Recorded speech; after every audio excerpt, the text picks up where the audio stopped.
Matt Cleveland Turner was born on August 16, 1970 in Chicago, but grew up in Flint, Michigan.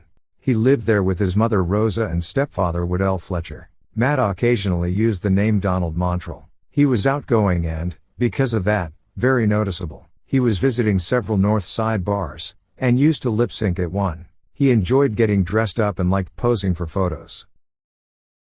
He was just happy and cheery and singing his song, said Matt's aunt, Catherine Raglan. Even if he didn't know all the words, he'd always be singing. Around 1990 Matt moved out of his home in Flint to live in Chicago. His move was motivated by his biggest dream, which was becoming a model. Matt lived in a North Side residential facility for teens called Project Opportunity.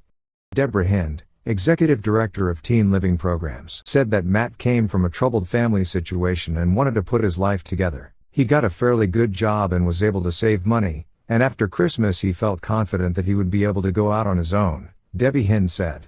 Matt spent some time in a government-run jobs program, often worked as a salesman and was employed at Chicago-style pizza and eatery, where he worked for about a month and a half. He was working there behind the counter, but he liked to go around to tables and talk with customers. Some of them later came to Patty Schuldenfrei, the owner of the place, and told her that Matt is great and really enthusiastic young man. Debbie Hind, executive director of teen living programs, said, his character was generally good. He had a sharp mind and good speech.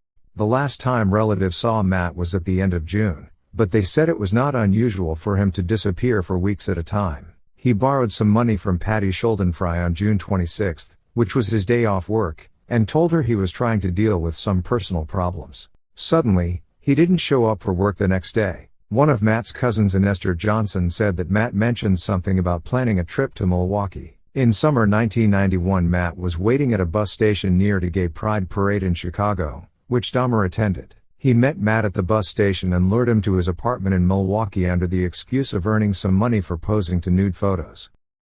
When they arrived to Dahmer's place, Matt was drugged, strangled, and his body was dismembered. Matt is buried at River Rest Cemetery in Michigan. He was 20 years old when he died. If he was alive, he would be 53 today.